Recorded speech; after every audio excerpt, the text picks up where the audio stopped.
fange gerade an mit einem Vers aus Johannes 4,13.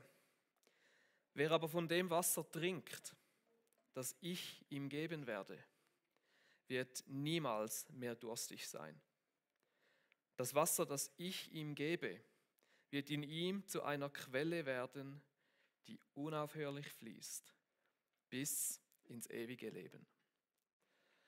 Das sind Worte, wo Jesus am Brunnen, am Jakobsbrunnen, zu einer samaritanischen Frau gesagt hat. Und was, wenn wir das uns mal so ein bisschen vor Augen führen, was ist das für ein Versprechen, oder, wo Jesus da macht, wo er sagt, wer von dem Wasser trinkt, das ich ihm gebe, wird niemals mehr durstig sein. Nie mehr durstig. Und damit ist klar, es ist nicht körperlicher Durst gemeint, sondern es geht um seelischen Durst. Durst in unserer Seele hinein. Und wie Jesus da eigentlich sagt, ist, hey, kein mühsames mehr Jagen nach Befriedigung. Dein Lebensdurst will ich stillen. Das Wasser, das ich für dich habe, stillt den Durst. Es gibt Zufriedenheit, Frieden. Alles, was irgendwo vorher so den Durst verkörpert hat, wird gestillt. Und es ist nicht einfach nur jetzt eine einzelne Aussage, die Jesus da macht, sondern auch in der Offenbarung lesen wir wieder etwas ganz Ähnliches, zieht sich das Thema weiter.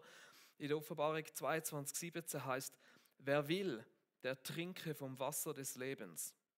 Er bekommt es umsonst.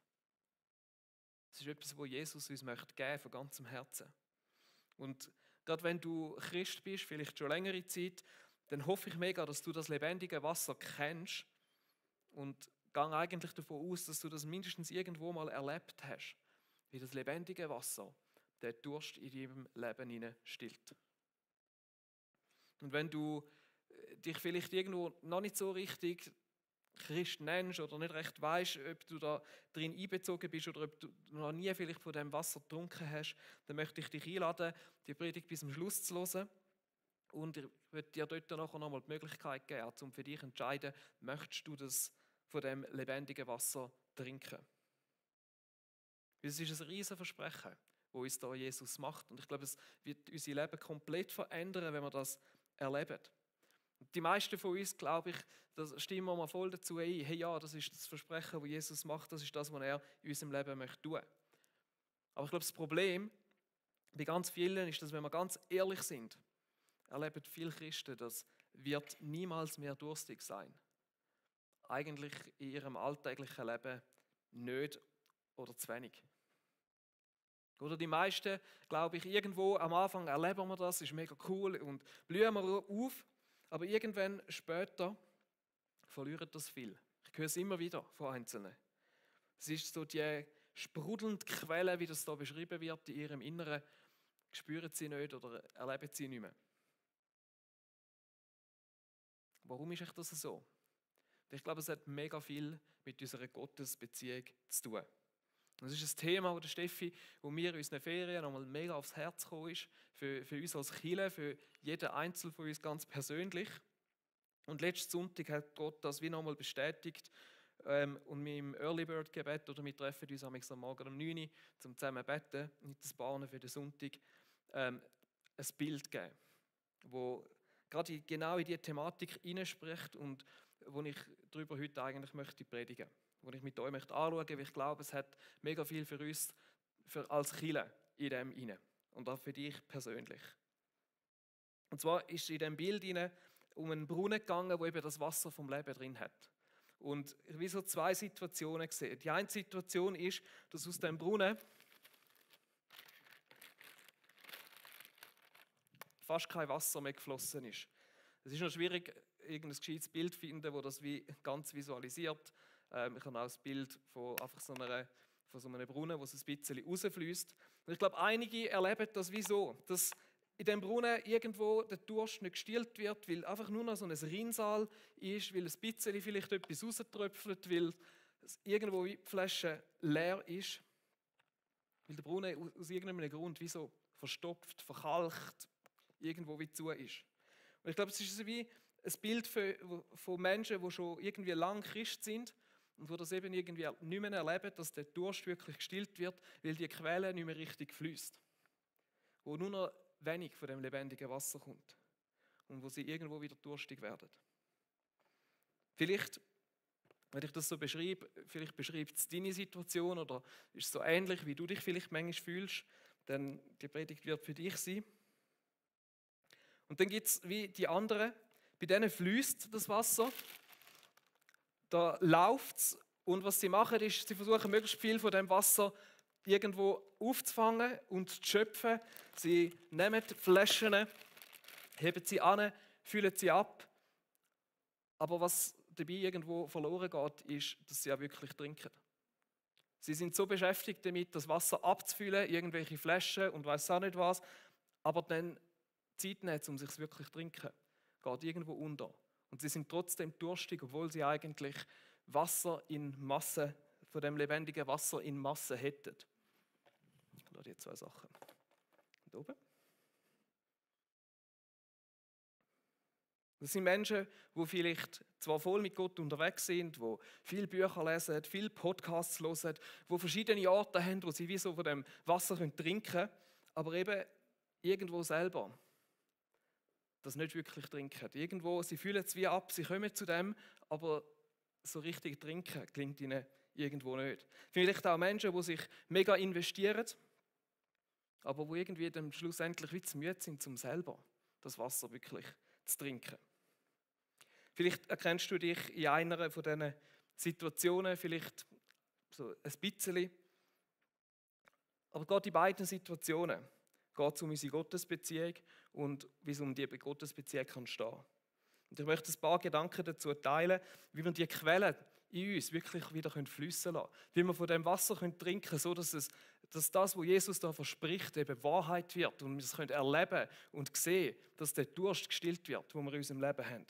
Dass das nicht einfach etwas ist, wo schön ist, dass das Jesus gesagt hat und wo wir in Theorie so zustimmen, aber wenn wir ehrlich sind, in unserem Leben sehen wir es nicht so wirklich. Und ich glaube, dass Gott auch mit dir in diesem Bereich und nochmal einen Schritt gehen möchte. Dass er möchte Momentum schenken. Und wir haben das letzten Sonntag von dem Momentum im persönlichen Leben. Und vielleicht ist das so ein Ort, wo das startet, wo es nochmal anfängt für dich, dass Momentum in dein Leben hineinkommt. Und ich habe so ein paar Gedanken, die ich möchte mitgeben möchte. Und ich möchte diese vor allem unter 2 Stichwörter zusammenfassen. Nämlich unter gemeinsam und einsam. Gemeinsam und einsam. Was meine ich damit? Ich glaube, wir brauchen wie beides in unserem Leben. Wenn wir erleben wollen, wie das lebendige Wasser fließt und unseren Durst kann stillen. Und ich versuche das da so ein bisschen darzustellen mit diesen Stühlen und da mit dem Gebetsküssi. Und ich fange mit dem Gemeinsamen an. Vielleicht ein bisschen zum Klären, was meine ich überhaupt mit dem Gemeinsamen. Das Gemeinsame beinhaltet all die Aspekte, die du als Christ mit anderen Menschen irgendwie zusammen machst. Im Kontext jetzt von unserer Kirche ist das zum Beispiel der Gottesdienst, ist das, wenn wir gemeinsam Gott arbeitet, sind das unsere Small Groups und Passion Groups, wo wir zusammenkommen, wo wir Leben teilen, wo wir miteinander unterwegs sind, wo wir eben etwas Gemeinsames machen. Gehören aber teilweise auch gemeinsame Aktivitäten, wie zum Beispiel Mittagessen und so weiter, ein Stück weit dazu. Und auch das gemeinsame Gebet, oder? Wo wir zusammenkommen und miteinander beten und in dem Gott suchen. Und ich glaube damit, dass Lebenswasser in deinem Leben kann fließen, brauchst du das Gemeinsame als Christ. Warum? Weil im Gemeinsamen Gott irgendwie auf eine ganz spezielle Art und Weise gegenwärtig ist. In der Bibel lesen wir das immer wieder. Oder in Matthäus 18, Vers 20 heißt es, denn wo 2 oder 3 in meinem Namen zusammen sind, da bin ich in ihrer Mitte. Oder wir haben aus der Chroniken gehört, 2. Chronik 5, 13 bis 14, wo es den Tempel wieder eingeweiht haben, wo es heißt, es klang wie aus einem Mund, als sie alle miteinander den Herrn priesen mit den Worten, der Herr ist gut zu uns, seine Liebe hört niemals auf. In diesem Augenblick erfüllte eine Wolke den Tempel, das Haus des Herrn. Die Priester konnten ihren Dienst wegen der Wolke nicht fortsetzen, denn die Herrlichkeit des Herrn erfüllte das ganze Heiligtum. Wo die Herrlichkeit so stark gekommen ist in dem Gemeinsamen, wo das Priester nicht mehr, dass wie nicht mehr anders gegangen ist, dass der Plan über den Haufen geworfen ist. Und auch in der Apostelgeschichte lesen wir im Neuen Testament, wo die ersten Christen zusammengekommen sind in einer schwierigen Situation und betet haben, was nachher heißt, nachdem sie in dieser Weise gebetet hatten, bebte die Erde an dem Ort, an dem sie versammelt waren. Sie wurden alle mit dem Heiligen Geist erfüllt und verkündeten die Botschaft Gottes weiterhin frei und unerschrocken. Wir sehen in der Bibel, wie Gottes Gegenwart und seine Kraft ganz speziell immer wieder im Gemeinsamen spürbar und erfahrbar wird. Wir haben letztes Jahr mal eine Serie darüber gehabt, wo wir gesagt haben, das ist der Ort, wo Gottes Herrlichkeit, im Hebräischen ist das Wort Shekinah, wo das ausdrückt, besonders da ist, im Gemeinsamen. Wie wir einen Gott haben, der das Gemeinsame liebt, der uns geschaffen hat fürs Gemeinsame, wo selber in sich als Dreieinigkeit Gemeinsamkeit ist. Und immer wieder finden wir das gerade speziell im Gemeinsamen, dass es gerade dort speziell möglich ist, Gott zu begegnen.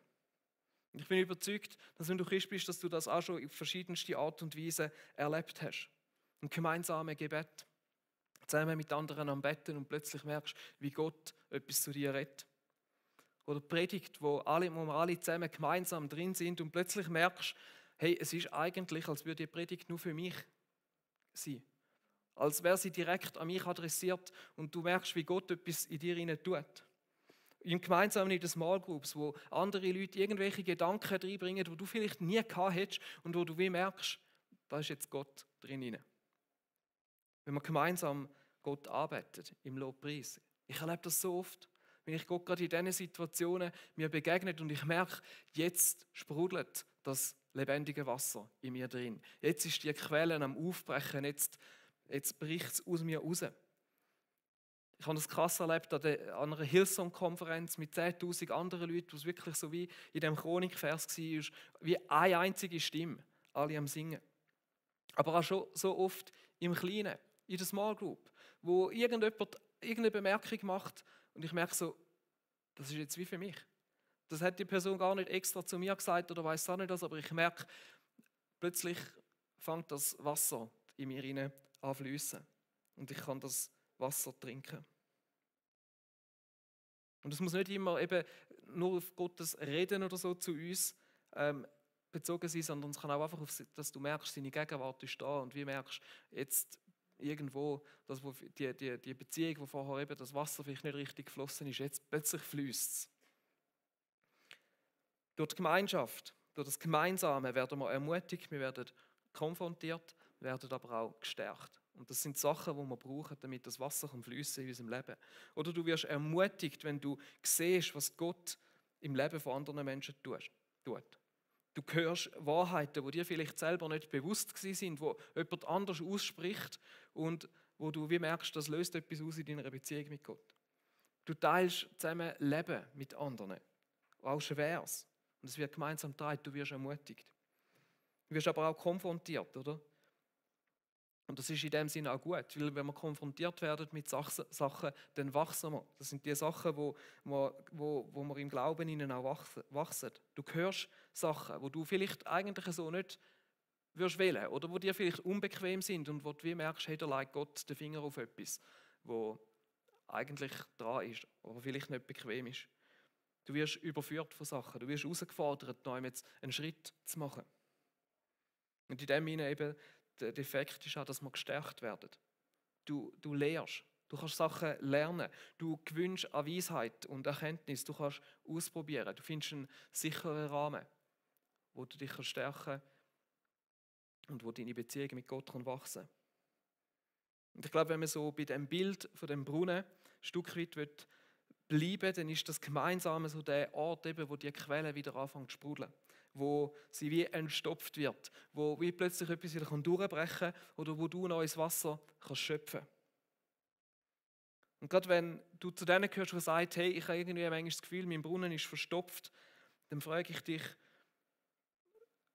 ob es eventuell damit könnte zu haben, dass das Gemeinsame manchmal fehlt.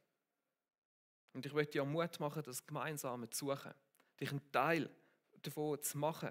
Das kann sein, dass du sagst, hey, ich bin nicht in einer Small Group oder Passion Group, ich möchte eigentlich wieder Teil werden von so einer Gruppe. Das kann sein, dass es für dich heisst, regelmäßig den Gottesdienst besuchen. Ist vielleicht im Moment ein bisschen schwierig. Ich sage einfach, sofern das irgendwo möglich ist und dran ist für dich. Oder das hat ja noch andere Faktoren im Moment.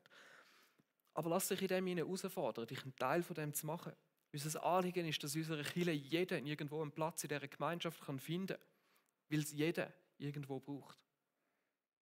Und wenn du schwierige Erfahrungen gemacht hast, Erfahrungen, die es dir irgendwo schwer machen, dich aufzutun, dich einen Teil von dieser Gemeinschaft zu machen, dann möchte ich dich ermutigen, dich vielleicht dort nochmal zu überwinden.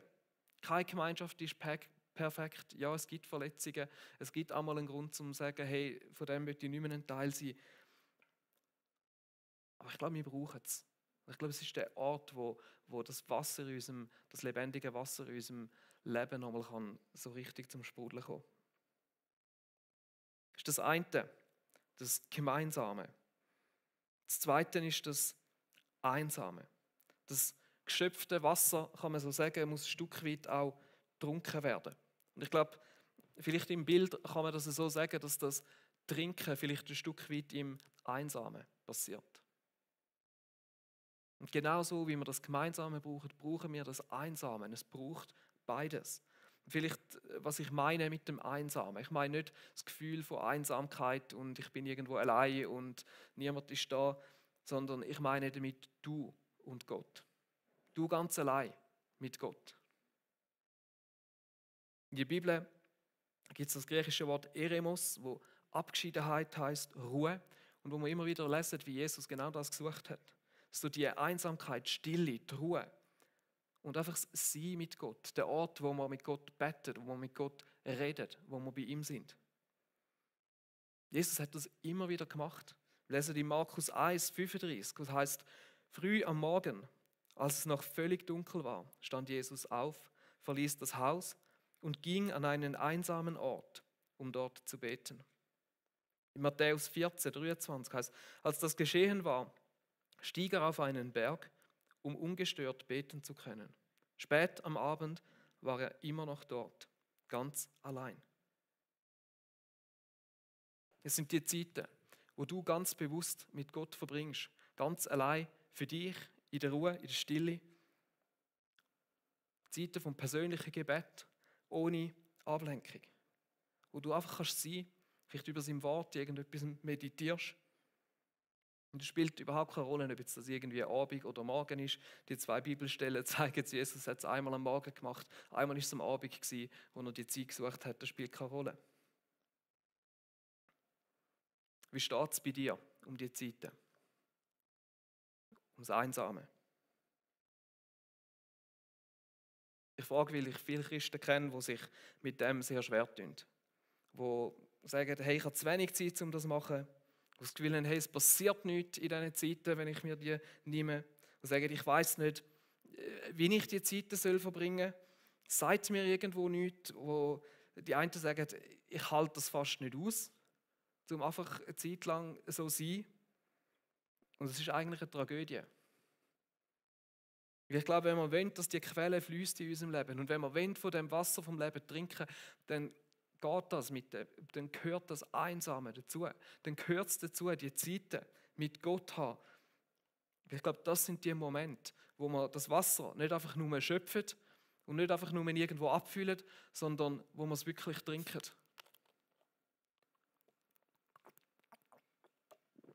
Wo wir es aufnehmen und wo es in unserem Leben zur Entfaltung kommen kann. Jesus hat diesen Moment gebraucht. Er hat sie immer wieder gesucht. Jesus hat diesen Moment gebraucht. Und wenn Jesus diesen Moment braucht, dann brauche ich sie auch. Und dann brauchst du sie auch. Es war sein Ort, wo er Kraft bekommen hat. Wo er seine Vision klären konnte. Wo Gott in seinem Leben aktiv war. Wo er die Beziehung mit Gott, so muss man sagen, die Beziehung mit Gott gelebt hat. Wo er allein mit ihm war. Und ich finde es manchmal so schwierig, warum tun wir uns denn manchmal so schwer damit? Und ich habe mich manchmal auch schwer getan damit. Ich habe auch Zeiten in meinem Leben, wo mir das nicht leicht gefallen ist. Und ich habe etwas gemerkt, das ist jetzt einfach für mich, aber vielleicht geht es anderen ähnlich. Ich habe gemerkt bei mir, dass es oft eigentlich nicht Zeiten von der Stille sind und dass ich eigentlich auch nicht unbedingt wollte, dass es Zeiten von der Stille sind. Es hätte doch etwas dabei rausschauen. Wenn ich mir doch schon Zeit nehme, um mit Gott zu sein, dann muss ich ja nachher irgendwo entweder ein besseres Gefühl haben oder ich kann ja sagen, ich habe das und das von Gott gehört. Und so habe ich angefangen, die Zeit mit Aktivismus häufig zu füllen. Ich habe mir gesagt, okay, jetzt habe ich eine Viertelstunde Zeit, 10 Minuten lese ich in der Bibel, dann habe ich meine Gebetsliste, die ich abarbeite, dann muss ich Gott noch Danke sagen und habe noch 2, 3 Anliegen, die ich bei ihm platzieren will und dann ist die Viertelstunde rum und ich bin nicht einfach mit Gott, sondern ich habe wie einen frommen Aktivismus gemacht mit Gott. Ich weiß nicht, vielleicht kennen das die einen, vielleicht geht es der einen manchmal auch so. Aber der Punkt ist, es geht nicht um das. Das Ziel ist nicht die Zeit, die wir in der Einsamkeit mit Gott haben, einfach mit Aktivismus zu fühlen, sondern das Ziel ist, einfach mit Gott zu sein. In seiner Gegenwart zu sein. Ruhig werden. Merken, dass er da ist. Uns bewusst werden, seine Gegenwart ist da. Und du wirst merken, sobald du das machst, jagen endlose Gedanken in deinen Kopf hinein und vielleicht merkst du dann, hey, es ist dran, mit Gott über die Sachen zu reden, wenn es dich plötzlich so zudeckt. Und manchmal ist es auch dran, das wie auszuhalten und merken, wie viel dass man manchmal einfach durch Aktivismus auf die Seite schieben und versuchen auszublenden. Und ich glaube, manchmal tun wir uns auch schwer, die Zeiten wirklich zu nehmen, weil wir es nicht aushalten, dass dann plötzlich all die Gedanken aufkommen, die wir überschusst auf die Seite tun. Aber wir sind so oft, tun wir Wasser schöpfen, eben durch den Gottesdienst, durch das Morgen, durch Podcasts, durch Bücher, dadurch, dass wir Bibel lesen, dass wir irgendeinen Worship-Song hören und singen. All das Wasser muss schlussendlich auch getrunken werden. All das Wasser, das wir irgendwo haben, muss irgendwo aufgenutzt werden. Das Wasser nützt nichts in dieser Flasche, solange wir es nicht trinken. Und das ist ein Bild, ich weiß, es ist nicht perfekt und geht nicht in alle Facetten auf, aber ich hoffe, es hilft euch, um den Gedanken ein bisschen zu verstehen. Und natürlich, einfach, dass wir es nicht falsch verstehen, oder lies in der Bibel, bist dankbar, nimm dir Zeit, um einen Worship-Song in deiner Zeit mit Gott zu hören. Das ist überhaupt nicht, dass ich sage, das ist nicht gut. Aber nimm dir auch Zeit, um einfach zu sein mit Gott. Wir sind so gewöhnt, uns Dauerbereisung, immer läuft irgendwo Musik oder sonst etwas. Wir sind so getrimmt auf Effizienz zu denken. Ich glaube, manchmal müssen wir einfach mal wieder lernen, zum Sein mit Gott. Und manchmal ist das etwas, was uns schwerfällt, weil wir uns das einfach nicht gewöhnt sind, dass wir das manchmal dürfen. Einfach mal sein. Und es ist ein Thema, das auch generell überall im Moment mega aufkommt und wo ich glaube, gerade für unseren Glauben ist es so enorm wichtig. Und darum kommen wir auch später in diesem Jahr nochmal auf das Thema ein Stück zurück. Aber ich möchte heute 2 Sachen speziell herausheben. Nämlich, du brauchst Zeit allein mit Gott in der Ruhe. Das ist das, was darum geht, im Einsam. Und in dieser Zeit, die du hast mit Gott, ist Sein mit Gott wichtiger als das, was du tust. Einfach sein. Gott zuhören. Wenn du merkst, die Gedanken schweifen zu fest ab, dann die Gedanken Gott abgeben. Einfach in seiner Gegenwart sein, dir bewusst sein, dass er da ist. Und vielleicht so als eine Idee, kannst du dir vorne mindestens so lange einfach in der Gegenwart Gottes sein, wie du etwas tust. Dass du sagst, hey, ich lese 10 Minuten Bibel und dann bin ich aber 10 Minuten einfach. Oder ich bete 5 Minuten für meine Gebetsanliegen, die Liste, die ich habe, und dann bin ich 5 Minuten einfach. Und ich bin überzeugt, wenn du das machen wirst, du wirst Gott hören. Du wirst ein neues Bewusstsein für seine Nähe und für sein Reden entwickeln. Und du wirst lernen und wirst das spüren, wie das Trinken in deinem Leben plötzlich funktioniert und wie es den Durst in dir stillt. Und in ganz vielen von unseren Leben, weiss ich, ist es immer wieder ein Kampf um diese Zeiten. Weil einfach so viel läuft, so viel um unsere Aufmerksamkeit schreit, wir überall möchten abgelenkt werden und das ist nicht einfach Zufall. Das ist auch Strategie von Teufel. Aber ich glaube, im Endeffekt ist es ein Stück weit ist es doch auch ein Stück weit eine Frage der Prioritäten und von wie fest, dass wir das wollen und wie fest, dass wir davon überzeugt sind, dass wir es brauchen. Und wenn wir irgendwo wollen, dann lässt es sich immer irgendwo machen. Und ich glaube, und ich möchte dir Mut machen, nicht einfach Gründe suchen, warum es irgendwo nicht möglich ist, sondern Gründe oder Möglichkeiten suchen, wie du dir die Zeit kannst nehmen, wie du die Zeit kannst haben. Und ich sage nicht, das muss jeden Tag für eine halbe Stunde machen oder weiß auch nicht was. Das muss man sich ein bisschen finden. Aber ich glaube, es ist wichtig, dass wir uns die Zeit nehmen. Und wenn es nur einmal im Monat ist, ist es dann vielleicht wirklich auch ein bisschen wenig. Oder das ist dann nicht mehr eine grosse Beziehung. Und es gibt verschiedenste Möglichkeiten. Oder? Wenn du Homeoffice hast, dann hilft es dir vielleicht, einen Spaziergang zu machen. Am Morgen oder am Abend. Dann hast du in dem Sinn keinen Arbeitsweg. Dann gibt es da ein bisschen freie Zeit, die du dir nehmen kannst. Beim Autofahren, ich finde, das ist zwar nur so bedingt, weil dort bist du meistens ja hoffentlich noch auf die Straße konzentriert. Das ist ein bisschen anders. Aber kämpf darum, um die Zeit zu haben. Und gerade wenn du merkst, dass dir das Einsame irgendwo fehlt oder du das wie zu wenig hast in deinem Leben, dann such die Zeit, such das Einsame. Es ist der Ort, wo man das lebendige Wasser wirklich trinken. Es ist der Ort, wo es nicht einfach nur in dieser Flasche bleibt, sondern wo es unsere Seele kann trinken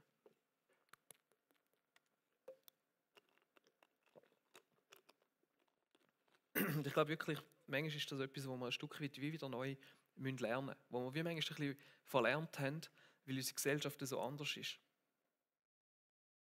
Und auch ich habe das nochmal neu ein Stück weit müssen lernen. Aber es macht einen Unterschied. Es ist so etwas anderes. Es passiert etwas. Ich will noch ein bisschen auf die Auswirkungen kommen, oder was passiert in diesen Zeiten. Das sind wirklich die Zeiten, wo wir geschöpft haben, wo wir gehört haben, wo wir irgendwo mitbekommen haben, wo ein Gedanke, wo Gott vielleicht zu uns geredet hat, wo das trunken wird, wo das unsere Seele kann aufnehmen. Und es wirkt in uns, es stillt unseren Durst. Gott schafft in diesem Moment an unserer Identität. Er hilft uns, Sachen zu verarbeiten. Er redet zu uns und Sachen können vom Kopf ins Herz rutschen. Das ist manchmal die grösste Distanz, die es zu überbrücken gibt. Sachen, die wir im Kopf zwar irgendwo wissen, aber die nicht recht ins Herz hineingerutscht sind. Und ich komme nochmal zurück auf den Johannes 4,13. Das heißt, das Wasser, das ich ihm gebe, wird in ihm zu einer Quelle werden, die unaufhörlich fließt, bis ins ewige Leben. Und ich glaube, wenn wir das machen, dann werden wir Gottes Stimme hören. Und der Heilige Geist wird in dir inne zu einer Quelle, die unaufhörlich fließt.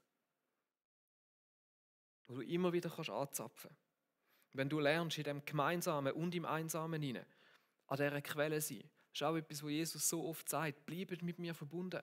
Bleibt an mir. Sind wie die Reben am Rebstock bleiben. Sind an dieser Quelle vom lebendigen Wasser. Und ich glaube, dann wirst du erfahren, wie der Heilige Geist wirklich in deinem Leben zu dieser Quelle kann werden, die nicht versagt. Und das ist nicht eigentlich das, oder, was wir doch uns alle so wünschen, wo wir uns eigentlich danach sehnen.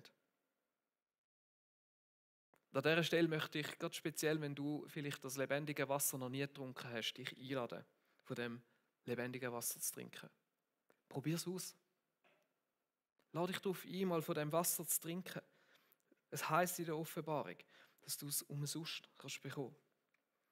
Du kannst das mega einfach machen. Werd ein Teil eben von dem Gemeinsamen, begib dich in das Gemeinsame hinein und fang an, Gottes Nähe in der Stille zu suchen. Fang an, die Zeiten mit ihm zu haben. Und wir würden dir gerne noch ein bisschen mehr über das erzählen. Melde dich doch für ein Gebet, wenn du das ausprobieren möchtest. Weil du bist grundsätzlich ein Gebet davon entfernt, um das in Anspruch zu nehmen und ausprobieren. Und wir möchten dir gerne in diesem Schritt helfen und mehr zu dem erklären.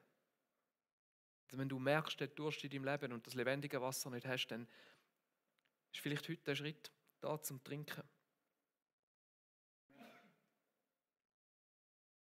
Und für alle anderen möchte ich noch die Frage in den Raum stellen, ist das Wasser nur für dich? Oder ist es vielleicht eben auch nicht nur für dich, sondern auch dafür gedacht, zum Weitergeben? Wenn Gott in uns so eine Quelle schafft, die sprudelt. dann ist die nicht nur für dich allein, sondern dann wird die Quelle in dir auch für andere Menschen zu einer Quelle von lebensspendendem Wasser.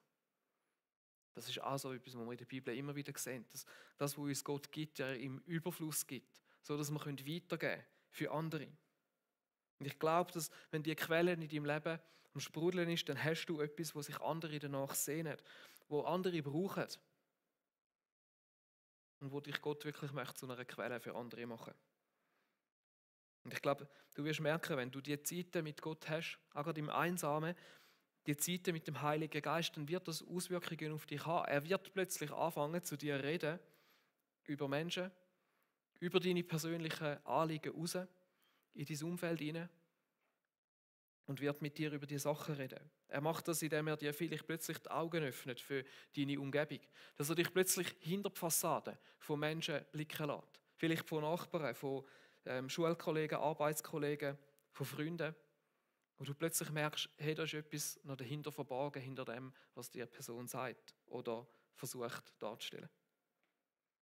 Und du wirst sehen, wie er dich zum Handeln auffordert, wie plötzlich so ein Impuls kommt, wo Gott etwas dir sagt und sagt, hey, jetzt wäre vielleicht das dran. Probier's. Und das Lustige ist, die Situationen und das, was zu tun ist, oder?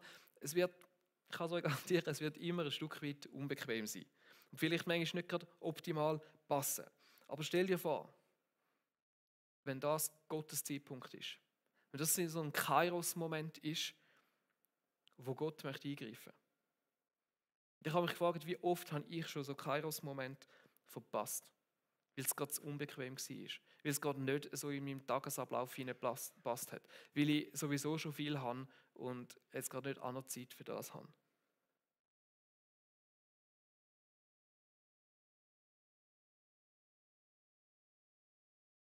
Ich möchte dir da Mut machen, auch auf den Heiligen Geist zu hören. Im Umgang mit deinen Nachbarn. Ich weiß nicht, ich glaube nicht, dass man es so gut gemerkt hat, aber die 3 Punkte, das Einsame, das Gemeinsame und die Auswirkungen, die das hat, das sind eigentlich unsere 3 Aufträge, die wir als Kirche haben. Sammeln, stärken, senden. Sammeln heisst für uns, Menschen in eine Gottesbegegnung hineinführen. Nicht nur Christen, sondern auch Nicht-Christen. Stärken ist der Glauben und die Beziehung mit Gott stärken, wo wir auf verschiedene Art und Weise das machen. Und dann senden, dass wir uns sehen als Leute, die Gott in ein Umfeld hineingestellt hat und wo er zu uns möchte reden und wo er möchte, dass wir einen Unterschied dort machen. Das sind eigentlich die 3 simplen Sachen. Und ich glaube, die kommen alles aus dem einsam, gemeinsam raus. Wenn wir das beides, unsere Beziehung mit Gott, leben. Ich glaube, die Thematik ist für uns als Church mega wichtig. Und Steffi und ich glauben mega, dass für uns als Church nochmal so eine Season anbricht, wo wir uns möchten nochmal neu so auf Gott ausrichten, wo wir nochmal neu möchten so in die Beziehung hineingehen, wo wir unsere Brunnen entstopfen und wo wir von dem lebendigen Wasser anfangen zu trinken, jeder für sich, ganz persönlich. Und das möchten wir auch ein Stück weit gemeinsam und auch einsam machen. Gemeinsam, das heisst, wir alle zusammen, einsam aber im Endeffekt doch jeder für sich, allein.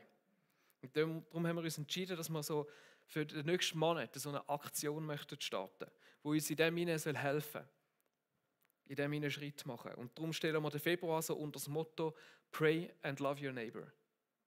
Und vielleicht, was stellen wir uns unter dem vor? Das Pray steht dafür, dass wir gesagt haben, hey, wie wäre es, wenn wir 2-mal in der Woche uns Zeit nehmen, zum Alleinsein mit Gott. 2-mal.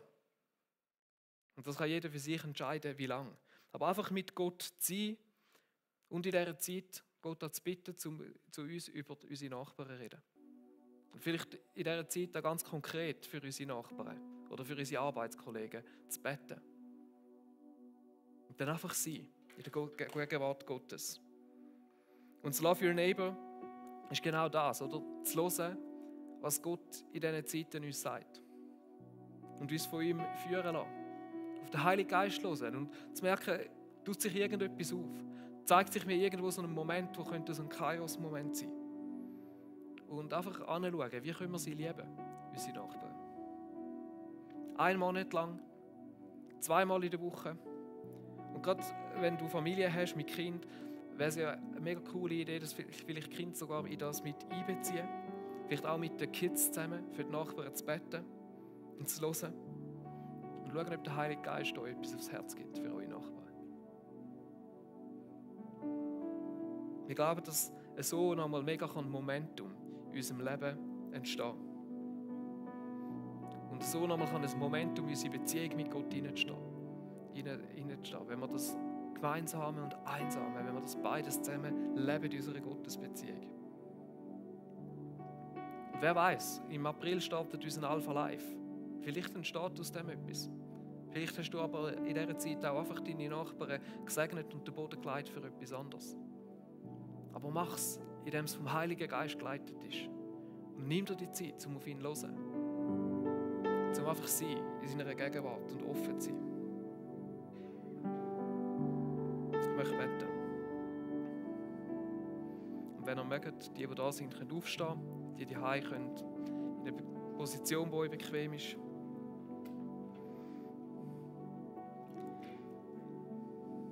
Jesus, wir brauchen so das gemeinsame Miteinander.